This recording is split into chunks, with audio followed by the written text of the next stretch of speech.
पूरे भारत में 7 लाख से ज़्यादा बच्चों के 10th में 90% से ऊपर नंबर आते हैं। अगर सीबीएसई में 2 लाख से ऊपर। और आईटी में सीट्स कितनी हैं? मात्र 5,273। दिल्ली के मुखर्जी नगर से बड़ी खबर, जहां पर कोचिंग सेंटर में भीषण आग लगने की जानकारी मिल रही है। देखिए तस्वीरें सामने आ चुकी है। कोचिंग इंस्टीट्यूट ਦੇ ਵਿੱਚ ਅੱਗ ਲੱਗਣ ਕਾਰਨ ਕੋਚਿੰਗ ਇੰਡਸਟਰੀ ਦਾ ਨਾਮ ਇੱਕ ਵਾਰ ਫਿਰ ਤੋਂ ਸੁਰਖੀਆਂ ਦੇ ਵਿੱਚ ਸੀ। ਸਾਰੇ ਟੀਵੀ ਚੈਨਲਾਂ ਰਾਹੀਂ ਲੋਕਾਂ ਨੇ ਦੇਖਿਆ ਕਿ ਕਿਵੇਂ ਵਿਦਿਆਰਥੀ ਆਪਣੀ ਜਾਨ ਬਚਾਉਣ ਦੇ ਲਈ ਖਿੜਕੀਆਂ ਤੋਂ ਛਾਲਾਂ ਮਾਰ ਰਹੇ ਸਨ। ਇਸ ਘਟਨਾ ਨੇ ਇੱਕ ਵਾਰ ਫਿਰ ਕੋਚਿੰਗ ਇੰਡਸਟਰੀ ਨੂੰ ਆਮ ਲੋਕਾਂ ਦੇ ਵਿਚਕਾਰ ਖੜਾ ਕਰਕੇ ਇਹ ਸੋਚਣ ਲਈ ਮਜਬੂਰ ਕਰ ਦਿੱਤਾ ਹੈ ਕਿ ਭਾਰਤ ਦੇ ਵਿੱਚ ਸਿੱਖਿਆ, ਟਿਊਸ਼ਨ ਅਤੇ ਕੋਚਿੰਗ ਦੀ ਵਿਸਾਖੀ ਤੇ ਕਿਉਂ ਚੱਲਦੀ ਹੈ। ਸਾਡੇ ਸਕੂਲਾਂ, ਕਾਲਜਾਂ ਅਤੇ ਪੜ੍ਹਾਉਣ ਦੇ ਢੰਗਾਂ ਦੇ ਵਿੱਚ ਕਿਹੜੀਆਂ ਕਮੀਆਂ ਨੇ, ਜਿਸ ਕਾਰਨ ਅੱਜ ਕੱਲ੍ਹ ਦੇ ਮਾਪੇ 5 ਸਾਲ ਦੀ ਉਮਰ ਤੋਂ ਹੀ ਆਪਣੇ ਬੱਚਿਆਂ ਦੀ ਟਿਊਸ਼ਨ ਅਤੇ ਕੋਚਿੰਗ ਸ਼ੁਰੂ ਕਰ ਦਿੰਦੇ ਨੇ। ਪੜ੍ਹਾਉਣ ਦੇ ਢੰਗ ਜਾਂ ਸਕੂਲ ਕਾਲਜ ਦੇ ਮਾਹੌਲ ਦੇ ਵਿੱਚ ਕੀ ਕਮੀ ਹੈ? ਕਮੀ ਅਧਿਆਪਕਾਂ ਦੇ ਵਿੱਚ ਹੈ ਜਾਂ ਫਿਰ ਮਾਪਿਆਂ ਦੇ ਵਿੱਚ ਹੈ? ਕੀ ਮਾਪੇ ਕਿਸੇ ਸਮਾਜਿਕ ਦਬਾਅ ਕਾਰਨ ਆਪਣੇ ਬੱਚਿਆਂ ਨੂੰ ਵੱਧ ਨੰਬਰ ਲੈਣ ਦੇ ਲਈ ਟਿਊਸ਼ਨ ਸੈਂਟਰਾਂ ਦੇ ਵਿੱਚ ਪਾਉਂਦੇ ਨੇ? ਇਹ ਸਿਰਫ ਛੋਟੇ ਬੱਚਿਆਂ ਬਾਰੇ ਹੀ ਨਹੀਂ, ਮਾਪੇ ਜੋ ਆਪਣੇ ਬੱਚਿਆਂ ਨੂੰ ਇੰਜੀਨੀਅਰ, ਡਾਕਟਰ, ਵਕੀਲ, ਮੈਨੇਜਰ, IAS, IPS ਬਣਾਉਣ ਦੇ ਸੁਪਨਿਆਂ ਨੂੰ ਪਾਲਦੇ ਨੇ, ਮਹਿਸੂਸ ਕਰਦੇ ਨੇ ਕਿ ਉਹਨਾਂ ਦੀ ਕਾਮਯਾਬੀ ਦਾ ਰਾਹ ਕੋਚਿੰਗ ਸੰਸਥਾਵਾਂ ਤੋਂ ਖੁੱਲੇਗਾ। ਨਤੀਜੇ ਵਜੋਂ ਕੋਚਿੰਗ ਸੰਸਥਾਵਾਂ ਦਾ ਜਾਲ ਦੇਸ਼ ਭਰ ਦੇ ਵਿੱਚ ਫੈਲ ਗਿਆ ਹੈ। ਇਹਨਾਂ ਕੋਚਿੰਗ ਸੰਸਥਾਵਾਂ ਦੇ ਆਕਰਸ਼ਕ ਇਸ਼ਤਿਹਾਰਾਂ ਨੂੰ ਦੇਖ ਕੇ ਹਰ ਸਾਲ ਲੱਖਾਂ ਵਿਦਿਆਰਥੀ ਕੋਚਿੰਗ ਸੰਸਥਾਵਾਂ ਦੇ ਵਿੱਚ ਮੋਟੀ ਰਕਮ ਦੇ ਕੇ ਵੱਖ-ਵੱਖ ਕੋਰਸਾਂ ਦੇ ਲਈ ਦਾਖਲਾ ਲੈਂਦੇ ਨੇ। ਕਿੰਨੇ ਲੋਕ ਕਾਮਯਾਬ ਹੁੰਦੇ ਨੇ, ਇਹ ਹੇਠਾਂ ਦਿੱਤੇ ਤੱਥਾਂ ਤੋਂ ਸਮਝਿਆ ਜਾ ਸਕਦਾ ਹੈ। ਹਰ ਸਾਲ ਲਗਭਗ 2 ਲੱਖ ਉਮੀਦਵਾਰ UPSC ਪ੍ਰੀਖਿਆ ਦਿੰਦੇ ਨੇ, ਪਰ ਸਿਰਫ 700 ਹੀ ਸਫਲ ਹੁੰਦੇ ਨੇ। ਹੈਰਾਨੀ ਦੀ ਗੱਲ ਇਹ ਹੈ ਕਿ ਦੇਸ਼ ਭਰ ਦੇ ਵਿੱਚ ਲਗਭਗ 1 ਲੱਖ ਛੋਟੇ ਅਤੇ ਵੱਡੇ ਕੋਚਿੰਗ ਇੰਸਟੀਚਿਊਟ IAS ਦੇ ਨਾਲ ਸੰਬੰਧਿਤ ਵੱਖ-ਵੱਖ ਵਿਸ਼ਿਆਂ ਤੇ ਕੋਚਿੰਗ ਦਿੰਦੇ ਨੇ। ਦੇਸ਼ ਵਿੱਚ ਹਰ ਸਾਲ 14 ਤੋਂ 15 ਲੱਖ ਵਿਦਿਆਰਥੀ ਮੈਡੀਕਲ ਪ੍ਰੀਖਿਆ ਦੇ ਲਈ ਨੀਟ ਦੇ ਵਿੱਚ ਬੈਠਦੇ ਨੇ, ਜਦੋਂ ਕਿ ਮੈਡੀਕਲ ਸੀਟਾਂ ਸਿਰਫ 80,000 ਤੋਂ ਲੈ ਕੇ 1 ਲੱਖ ਦੇ ਕਰੀਬ ਹੁੰਦੀਆਂ ਨੇ। ਇਸੇ ਤਰ੍ਹਾਂ ਹਰ ਸਾਲ ਲਗਭਗ 9 ਤੋਂ 10 ਲੱਖ ਵਿਦਿਆਰਥੀ ਇੰਜੀਨੀਅਰਿੰਗ ਦੀ ਪ੍ਰੀਖਿਆ ਦਿੰਦੇ ਨੇ। ਨੀਟ ਅਤੇ JEE ਦੇ ਲਈ ਹਜ਼ਾਰਾਂ ਕੋਚਿੰਗ ਸੰਸਥਾਵਾਂ ਦੇਸ਼ ਦੇ ਹਰ ਕੋਨੇ ਦੇ ਵਿੱਚ ਫੈਲੀਆਂ ਹੋਈਆਂ ਨੇ, ਜੋ ਵਿਦਿਆਰਥੀਆਂ ਤੋਂ ਮੋਟੀ ਰਕਮ ਵਸੂਲ ਕਰਦੀਆਂ ਨੇ। ਕੋਟਾ, ਹੈਦਰਾਬਾਦ, ਅਜਮੇਰ, ਜੈਪੁਰ, ਦਿੱਲੀ, ਚੇਨਈ, ਬੈਂਗਲੌਰ ਮੈਡੀਕਲ ਅਤੇ ਇੰਜੀਨੀਅਰਿੰਗ ਪ੍ਰੀਖਿਆਵਾਂ ਦੇ ਕੇਂਦਰ ਬਣੇ ਹੋਏ ਨੇ, ਜਿੱਥੇ ਛੋਟੇ-ਛੋਟੇ ਰਾਜਾਂ ਤੋਂ ਹਜ਼ਾਰਾਂ ਵਿਦਿਆਰਥੀ ਆ ਕੇ ਇਹਨਾਂ ਪ੍ਰੀਖਿਆਵਾਂ ਦੇ ਲਈ ਆਪਣੀ ਕਿਸਮਤ ਜਿਹੜੀ ਹੈ ਉਹ ਅਜਮਾਉਂਦੇ ਨੇ। ਕੋਚਿੰਗ ਇੰਸਟੀਚਿਊਟ ਦੇ ਵਿੱਚ ਆ ਕੇ ਜਦੋਂ ਵਿਦਿਆਰਥੀ ਆਪਣੇ ਸੁਪਨਿਆਂ ਨੂੰ ਪੂਰਾ ਕਰਨ ਲਈ ਮੋਟੀਆਂ ਰਕਮਾਂ ਦੇ ਕੇ ਕਾਮਯਾਬ ਨਹੀਂ ਹੁੰਦੇ, ਤਾਂ ਉਹ ਅਕਸਰ ਹੀ ਨਸ਼ੇ ਜਾਂ ਡਿਪਰੈਸ਼ਨ ਦਾ ਸ਼ਿਕਾਰ ਹੋ ਜਾਂਦੇ ਨੇ ਜਾਂ ਫਿਰ ਉਹ ਖੁਦਕੁਸ਼ੀ ਕਰ ਲੈਂਦੇ ਨੇ। ਅਜਿਹੀਆਂ ਖਬਰਾਂ ਦਾ ਆਉਣਾ ਕੋਈ ਨਵੀਂ ਗੱਲ ਨਹੀਂ ਹੈ। ਅਜਿਹੇ ਦੇ ਵਿੱਚ ਸਵਾਲ ਇਹ ਉੱਠਦਾ ਹੈ ਕਿ ਕੋਚਿੰਗ ਦੇ ਨਾਂ ਤੇ ਚੱਲ ਰਹੀ ਸਮਾਂਤਰ ਸਿੱਖਿਆ ਪ੍ਰਣਾਲੀ ਕਿੰਨੀ ਕੁ ਸਹੀ ਹੈ? ਇਸ ਦਾ ਸਮਾਜ, ਵਿਦਿਆਰਥੀਆਂ, ਅਧਿਆਪਕਾਂ ਅਤੇ ਮਾਪਿਆਂ ਤੇ ਕੀ ਪ੍ਰਭਾਵ ਪੈਂਦਾ ਹੈ? ਕਿ ਮਾਪਿਆਂ ਨੇ ਬੱਚਿਆਂ ਨੂੰ ਸਿੱਖਿਆ ਅਤੇ ਕਦਰਾਂ ਕੀਮਤਾਂ ਦੇਣ ਦੀ ਪ੍ਰਣਾਲੀ ਜਿਹੜੀ ਹੈ ਉਹ ਕੋਚਿੰਗ ਸੰਸਥਾਵਾਂ ਦੇ ਹਵਾਲੇ ਕਰ ਦਿੱਤੀ ਹੈ? ਅਜਿਹੇ ਹੀ ਕੁਝ ਸਵਾਲਾਂ ਦੇ ਜਵਾਬ ਲੈਣ ਦੇ ਲਈ ਅਸੀਂ ਸਿੱਖਿਆ ਸ਼ਾਸਤਰੀ ਅਤੁਲ ਕੋਠਾਰੀ ਜੀ ਦੇ ਨਾਲ ਸੰਪਰਕ ਕੀਤਾ ਅਤੇ ਉਹਨਾਂ ਤੋਂ ਕੁਝ ਸਵਾਲਾਂ ਦੇ ਜਵਾਬ ਲੈਣ ਦੀ ਕੋਸ਼ਿਸ਼ ਕੀਤੀ ਕਿ ਆਖਿਰ क्यों कोचिंग इंस्टीट्यूट बढ़ रहे हैं। 2 बातें हैं उसमें, कुछ शिक्षा व्यवस्था की भी कमी है और जो नौकरी का क्रेज है हमारे यहाँ, सरकारी नौकरी का विशेषकर, इसका भी एक कारण है।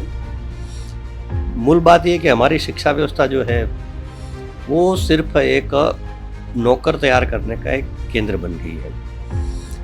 इसलिए जो बच्चा पढ़ाई के लिए आता है वो नौकर बनना ही चाहता है, और नौकर बनने की अच्छी एक फैक्ट्री एक प्रकार से ये क्लासेस बन गए हैं। इसलिए लोगों का, बच्चों का, पेरेंट्स का बहुत आकर्षण है उसके बारे में, क्योंकि हमारी शिक्षा व्यवस्था में बच्चों को कौशल विकास की शिक्षा नहीं दी जा रही, स्किल डेवलपमेंट की एजुकेशन नहीं दी जा रही, वोकेशनल एजुकेशन नहीं दी जा रही है।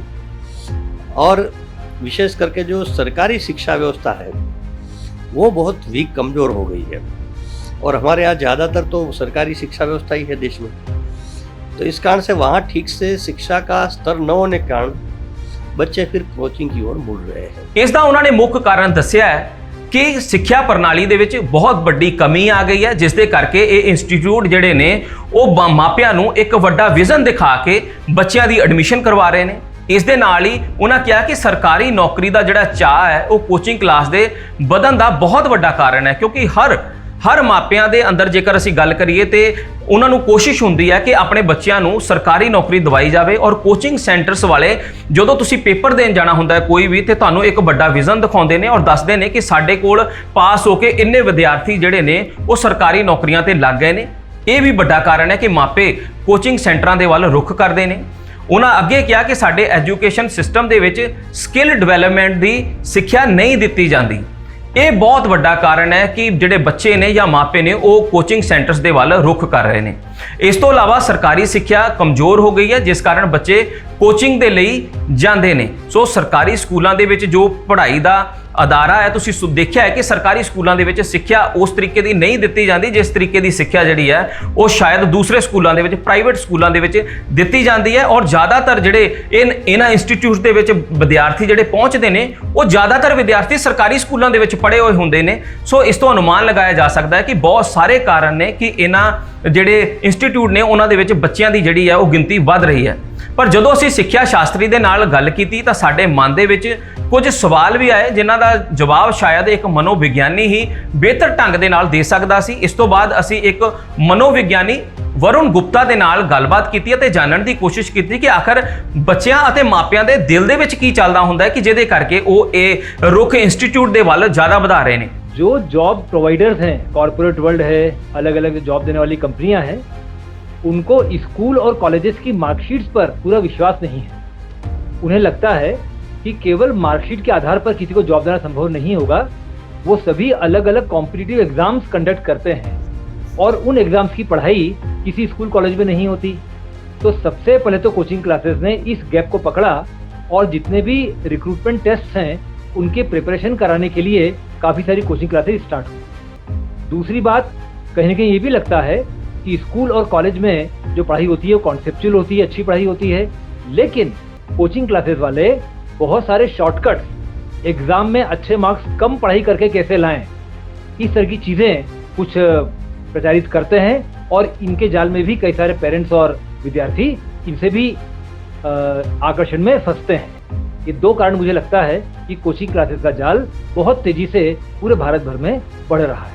ਉਹਨਾਂ ਦੇ ਮੁਤਾਬਕ ਉਹਨਾਂ ਨੇ ਦੱਸਿਆ ਕਿ ਮਾਰਕਸ਼ੀਟ ਦੇਖ ਕੇ ਜੌਬ ਕਦੇ ਨਹੀਂ ਮਿਲਦੀ, ਜਿਸ ਕਾਰਨ ਕੰਪੀਟੀਟਿਵ ਐਗਜ਼ਾਮ ਦੇ ਲਈ ਕੋਚਿੰਗ ਸ਼ੁਰੂ ਹੋਣ ਲੱਗ ਪਈ ਹੈ। ਸੋ ਇਸੇ ਕਰਕੇ ਬੱਚੇ ਜਿਹੜੇ ਨੇ, ਮਾਪੇ ਜਿਹੜੇ ਨੇ ਉਹ ਕੋਚਿੰਗ ਸੈਂਟਰਸ ਦਾ ਰੁਖ ਕਰ ਰਹੇ ਨੇ। ਸਕੂਲਾਂ ਦੇ ਵਿੱਚ ਸ਼ਾਰਟਕਟਸ ਨਹੀਂ ਦੱਸੇ ਜਾਂਦੇ, ਕੋਚਿੰਗ ਦੇ ਵਿੱਚ ਜਿਹੜੇ ਸ਼ਾਰਟਕਟ ਤੁਹਾਨੂੰ ਵੱਡੇ ਰੂਪ ਦੇ ਵਿੱਚ ਮਿਲ ਜਾਂਦੇ ਨੇ ਔਰ ਬਹੁਤ ਸਾਰੇ ਕੋਚਿੰਗ ਸੈਂਟਰ ਜਿਹੜੇ ਨੇ ਉਹ ਤੁਹਾਨੂੰ ਸ਼ਾਰਟਕਟ ਦੇ ਵਿੱਚ ਇਸ ਤਰੀਕੇ ਦੇ ਨਾਲ ਬੱਚਿਆਂ ਨੂੰ ਸਮਝਾਉਂਦੇ ਨੇ ਜੋ ਸ਼ਾਇਦ ਬੱਚੇ ਜਲਦ ਸਮਝ ਜਾਂਦੇ ਨੇ। ਸੋ ਇਹ ਇੱਕ ਵੱਡਾ ਕਾਰਨ ਹੈ ਕਿ ਜਿਹੜੇ ਬੱਚੇ ਔਰ ਮਾਪੇ ਨੇ ਉਹ ਕੋਚਿੰਗ ਸੈਂਟਰਸ ਵੱਲ ਦਾ ਰੁਖ ਕਰ ਰਹੇ ਨੇ। ਤਾਂ ਹੀ ਇਹਨਾਂ ਦੀ ਜਿਹੜੀ ਤਾਦਾਦ ਹੈ ਉਹ ਲਗਾਤਾਰ ਵੱਧਦੀ ਜਾ ਰਹੀ ਹੈ। ਹੁਣ ਇੰਜ ਜਾਪਦਾ ਹੈ ਕਿ ਅਸਲ ਗਿਆਨ ਅੰਕਾਂ ਦੀ ਦੌੜ ਦੇ ਵਿੱਚ ਆ ਕੇ ਕਿਤੇ ਗੁਆਚ ਚੁੱਕਾ ਹੈ। ਮਾਪੇ ਅਤੇ ਵਿਦਿਆਰਥੀ ਇਸ਼ਤਿਹਾਰਾਂ ਦੇ ਜਾਲ ਦੇ ਵਿੱਚ ਇਸ ਤਰ੍ਹਾਂ ਫਸ ਗਏ ਨੇ ਕਿ ਉਹ ਸੋਚਦੇ ਨੇ ਕਿ ਕੋਚਿੰਗ ਸੰਸਥਾਵਾਂ ਕੋਲ ਉਹਨਾਂ ਨੂੰ ਸਫਲ ਬਣਾਉਣ ਦੀ ਸ਼ਾਇਦ ਕੁੰਜੀ ਪਈ ਹੈ। ਬਦਕਿਸਮਤੀ ਦੇ ਨਾਲ ਮਾਪੇ ਇਸ਼ਤਿਹਾਰਾਂ ਦੀ ਚਮਕ ਵਿੱਚ ਬਹੁਤ ਜ਼ਿਆਦਾ ਫਸ ਚੁੱਕੇ ਨੇ। ਉਹ ਸੋਚਦੇ ਨੇ ਕਿ ਜੇ ਉਹਨਾਂ ਦਾ ਬੱਚਾ ਵੈਦਿਕ ਗਿਆਨ ਨਹੀਂ ਜਾਣਦਾ ਤਾਂ ਉਹ ਪ੍ਰਤਿਭਾਵਾਨ ਨਹੀਂ ਬਣ ਸਕਦਾ। ਜੇ ਉਹ ਐਪ ਨਹੀਂ ਬਣਾ ਸਕਦਾ ਤੇ ਉਹ ਉਸ ਦਾ ਭਵਿੱਖ ਉਜਵਲ ਨਹੀਂ ਹੋ ਸਕਦਾ। ਜੇ ਉਹ ਕੰਪਿਊਟਰ ਨਹੀਂ ਚਲਾ ਸਕਦਾ ਤੇ ਉਹ ਸ਼ਾਇਦ ਹੁਣ ਜ਼ਿੰਦਗੀ ਦੇ ਵਿੱਚ ਕੁਝ ਨਹੀਂ ਕਰ ਸਕਦਾ। ਬਾਇਜੂਸ 50,000 ਤੋਂ 1.5 ਲੱਖ ਤੱਕ ਦੇ ਕੋਰਸ ਜਿਹੜੇ ਉਹ ਵੇਚਦਾ ਹੈ। ਇਸੇ ਤਰ੍ਹਾਂ ਅਮਨ ਤੱਤਰਵਾਲ ਅਤੇ ਫਿਜ਼ਿਕਸ ਵਾਲਾ 5,000 ਤੋਂ ਲੈ ਕੇ 10,000 ਤੱਕ ਦੇ ਕੋਰਸ ਜਿਹੜੇ ਨੇ ਉਹ ਵੇਚਦੇ ਨੇ। ਪੁਣੇ ਸਥਿਤ ਸਲਾਹਕਾਰ ਫਰਮ ਇਫੀਨੀਅਮ ਗਲੋਬਲ ਰਿਸਰਚ ਦੇ ਅਨੁਸਾਰ ਭਾਰਤ ਦੇ ਕੋਚਿੰਗ ਉਦਯੋਗ ਦੀ ਮੌਜੂਦਾ ਮਾਰਕੀਟ ਆਮਦਨ 58,088 ਕਰੋੜ ਰੁਪਏ ਤੱਕ ਪਹੁੰਚ ਚੁੱਕੀ ਹੈ। ਇਹ ਉਦਯੋਗ ਜਿਹੜਾ ਹੈ ਉਹ 2028 ਤੱਕ 1,33,955 ਕਰੋੜ ਰੁਪਏ ਤੱਕ ਪਹੁੰਚਣ ਦਾ ਅਨੁਮਾਨ ਹੈ। ਦਰਅਸਲ ਅੱਜ ਇਹ ਹੋ ਰਿਹਾ ਹੈ ਕਿ ਕੋਚਿੰਗ ਸੈਂਟਰ ਤੁਹਾਨੂੰ ਇਹ ਮਹਿਸੂਸ ਕਰਵਾਉਂਦੇ ਨੇ ਕਿ ਤੁਸੀਂ ਹਾਰੇ ਹੋਏ ਹੋ। ਜੇਕਰ ਤੁਸੀਂ IIT ਕ੍ਰੈਕ ਨਹੀਂ ਕਰਦੇ, ਜੇਕਰ ਤੁਸੀਂ ਨੀਟ ਨੂੰ ਕਲੀਅਰ ਨਹੀਂ ਕਰਦੇ ਤਾਂ ਤੁਸੀਂ ਕੁਝ ਵੀ ਨਹੀਂ ਕਰ ਸਕੋਗੇ। ਜੇ ਤੁਸੀਂ ਡਾਕਟਰ ਜਾਂ ਇੰਜੀਨੀਅਰ ਨਹੀਂ ਬਣੇ, ਚਾਰਟਰਡ ਅਕਾਊਂਟੈਂਟ ਨਹੀਂ ਬਣੇ ਤਾਂ ਜ਼ਿੰਦਗੀ ਦੇ ਵਿੱਚ ਕੋਈ ਵਿਕਲਪ ਹੋਰ ਨਹੀਂ ਬਚਿਆ ਹੈ। ਮਾਪਿਆਂ ਨੂੰ ਵੀ ਇਹ ਮਹਿਸੂਸ ਕਰਵਾਇਆ ਜਾਂਦਾ ਹੈ ਕਿ ਜੇਕਰ ਬੱਚੇ ਨੇ ਆਪਣੇ ਕੈਰੀਅਰ ਦੇ ਵਿੱਚ ਕੁਝ ਵੱਡਾ ਨਹੀਂ ਕੀਤਾ ਤਾਂ ਸਮਾਜ ਸ਼ਾਇਦ ਉਸ ਨੂੰ ਸਨਮਾਨ ਨਾ ਦੇਵੇ।